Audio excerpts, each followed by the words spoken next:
What's good, YouTube? Masex back with another video. The draft has finally came and it's went. So at the time of this recording, we're a few days afterwards. After we let the emotions settle, a lot of the surprises that happened, and a lot of the excitement that every franchise has at this moment, all 32 teams. This is the most optimistic every franchise and fans will be for their teams and their favorite players. Many of you guys know the Colts are my squad. So we're going to take a recap of the 3-day draft period, and we're going to look at every single draft pick that the Indianapolis Colts made, starting with the first pick and Laiatu Latu all the way to our 7th round pick. And if you're new to the channel, definitely like and subscribe. You clicked on this video, maybe you're a Colts fan, but you're definitely a football fan. If you haven't subscribed already, go ahead and do so. Like the video, that shows the support and that helps the channel grow and expand. And eventually, as time goes on and the channel grows, that'll allow me to then put more resources into the channel to make it a better experience for all of us. So I appreciate that in advance. We're on the road to 1K. But like I said, we're going to take a look at the Indianapolis Colts picks, round 1 through 7. I'm excited to go over this. And without further ado, let's get to it. All right, let's get things started in round 1 with the 15th pick overall. The Indianapolis Colts selected Laiatu Latu out of UCLA, edge rusher. And man, I was excited about that pick. I really didn't know where we was going to go. You saw mocks, and I put mocks on this channel. Brian Harrison Jr., Terrion Arnold. Laiatu Latu was not one I was expecting. For a lot of people, such as myself as well, he was the #1 defensive prospect. And because 1 through 14 were all offensive players, I knew we had a chance to get him. And something told me we were either going to get Laiatu Latu or Dallas Turner. If you're returning this channel and you've watched my videos, you'll know that a few weeks ago when I was ranking the edge rushers, Laiatu Latu was my #1 edge rusher. So that just goes to show that I think very highly of the guy. As I mentioned, the first defensive player drafted, arguably the best defensive prospect in the 24 class. And he comes with a hell of a story, man. He's a warrior. An older prospect, 2019, he had to medically retire. He started his college journey at Washington, and in 2020, he had to retire because of his neck. The last 2 years, in 22 and 23, you could say he's been the most productive defensive player in all of college football. 20-plus sacks in 2 seasons. Some people feel that we already have a good D-line, but you can never have enough defensive linemen, guys that can get after the quarterback, and that's what Laiatu Latu does very well. You can never have enough, especially in a division with young quarterback talent, C.J. Stroud, Trevor Lawrence. We're going to see what Will Levis is all about in his sophomore year. So I love the pick. I think that he can be an anchor and may start off as a rotation piece. Surely, behold, I expect him to be a full-time starter, if not at some point in his rookie year, but definitely in year 2. Moving on to round 2 with the 52nd overall pick, the Colts selected Adonai Mitchell out of Texas, the speedy wide receiver. Just a quick thing, I've always said Adonai Mitchell because I just don't see a brother's name being Adonai, but I haven't heard it from his mouth yet. I don't think he's ever corrected anybody, but I'm pretty sure his name is Adonai Mitchell, not Adonai. But anyways, Adonai Mitchell was my #6 wide receiver, and he just missed the cut. I had him at #6. But you could arguably say at number 52, that's a steal, because a lot of mocks had Adonai Mitchell as a late first-round pick.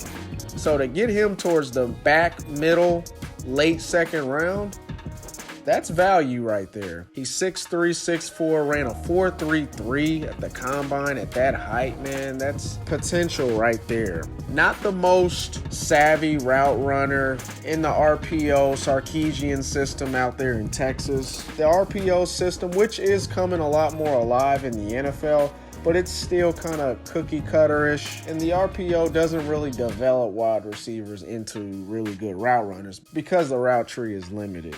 But he's very explosive. Last year, an average to at best above average QB in Quinn Ewers, 11 touchdown catches, so he knows how to get the money. An original Georgia recruit, moved to Texas to be closer to what I believe to be closer to his daughter. But he's going to just need to clean up his technique. Has all the talent and potential in the world to be a really good player and to be an above average as his floor. And I believe in him. and I definitely think he's going to take Alec Pierce's role as that field stretcher. Moving on to round 3 with the 79th overall pick, the Colts selected Matt Goncalves out of Pitt. Offensive tackle in college, most likely will move to the inside as a rotational piece or a swing lineman. Colts actually moved up 3 slots to select Goncalves. From what I had seen, he's definitely a physical tackle, a mauler type player who essentially I see can fill maybe the right guard spot if he does get moved inside. Swing tackle, since he does have tackle experience in college, just an overall versatile type of offensive lineman who's going to add depth on a team that I feel we're going to look to continue to run the ball. Anthony Richardson coming back in that RPO system. So I think this is a really good pickup. Some say we might have reached, I saw grades prior to the draft on Goncalves. We're looking at maybe late 4th round, middle 5th round. So some people may lower the grade on this pick because of where mocks or projections had him, but I think that this is a solid pick. And sometimes you got to go with your own board, the staff that you pay and that you trust to evaluate and scout these college guys. I mean, if it's your guy, sometimes you just got to go get them and disregard what other people may think about it. Moving on to the 4th round with the 117th pick, the Colts selected Tanner Bartolini, offensive lineman out of Wisconsin. Bartolini was a 3-year starter, very athletic. He moves very well in space. I was looking up his combine numbers. Upon research, I did see that he broke Travis Kelce's 3-cone drill for interior linemen. And I said offensive lineman because he does have experience all over the offensive line of Wisconsin. Experience pretty much all over the offensive line. The only place I did not see him play was the left tackle. And I think just once again, just adding more depth, this is going to kind of show you what we're looking at, what style of offense we're going to be looking at in 2024. And hey, what's the reputation for offensive linemen coming out of Wisconsin? You know they're tough. You know they're coached well. You know they're disciplined. I expect nothing for Bartolini to come in, fit a role, find a role, and be a really good contributing piece when his number's called.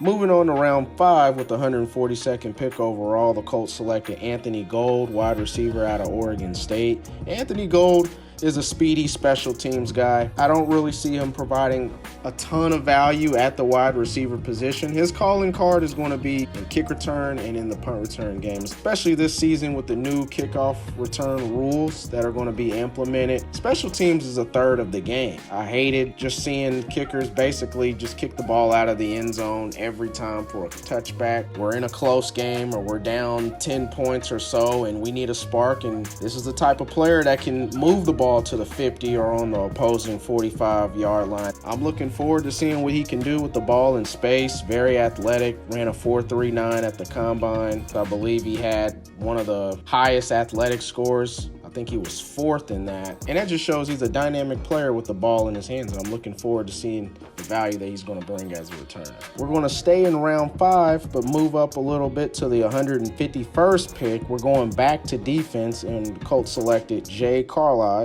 a safety / linebacker hybrid out of Missouri. Missouri, very underrated defense this past year. They got a lot of guys that got selected into the NFL draft on defense at Missouri. And if you watch a little bit of his tape, you can definitely see the value he could bring. I could potentially see him as a starter at some point as a rookie, even though he's a round 5 pick. With the versatility, safety, linebacker, I think he's going to play more of a Ronnie Harrison Jr. role. Maybe get some snaps on obvious passing down situations as a coverage linebacker. I think that that's where his role will be, or at least initially. 3-year starter at Missouri, so comes with a lot of football experience. And who knows, he could potentially be a household name for Colts Nation.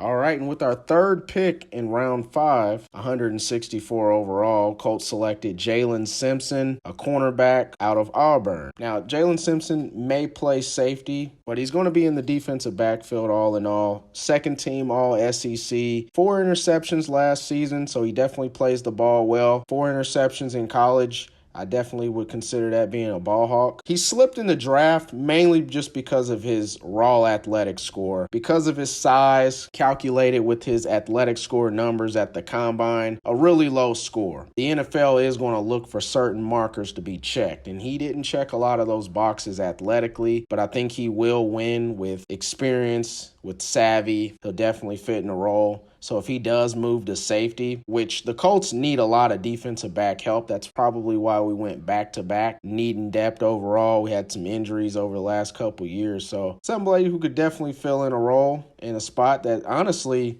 the DB room is up for grabs if you're willing to go get it. All right, moving on to round 6 with the 201st pick overall in the NFL draft. The Colts selected Micah Abraham, who's a cornerback out of Marshall. As I mentioned with Jalen Simpson, the defensive back room probably was our weakest position just overall on the roster. 2-time first-team All-Sun Belt. He's got lineage in football. His father was actually a third-round pick. Currently coaches in the UFL right now, so he's got the bloodline. He's been around football all his life. And he was a 3-star recruit coming out of high school, started right away from Marshall's, got a lot of football experience, good resume overall. Undersized, but he's really good tracking the ball, the deep ball. In the NFL, they don't let you get away with as much physicality while the ball's in the air, and he plays smart. Once again, with his size, kind of similar to Jalen Simpson, but just because you're drafted round 5, round 6, doesn't mean that you can't make the team and that you can't make an impact right away as a rookie. And with our last pick in the 7th round, 234th overall, Colts selected Jonah Lealu, who's a defensive tackle out of Oklahoma. Now, speaking of athleticism, we're getting back on the train with athletic freaks. 6'5", 300 pounds, had an excellent RAS score, a 1.71 10-yard split, which for offensive linemen, defensive linemen, you're looking more at the 10-yard split compared to the entire 40, just because in football, how often do defensive linemen run 40 yards up the field? That first step burst, 36-inch vertical, which is crazy to be almost 300 pounds and you're jumping 36 in the air from a standing position. So he has a lot of potential. Being in the 7th round, he's definitely a cut candidate, but if he comes in with his head focused and uses some of that God-given potential that he's given, he can definitely make the roster. He's going to be a depth piece on a pretty good defensive line. I'd say that's one of our strengths, but he can be a rotational piece that can fill a role and become a really good productive player. All right, there you have it. These are the Indianapolis Colts 2024 NFL Draft selections.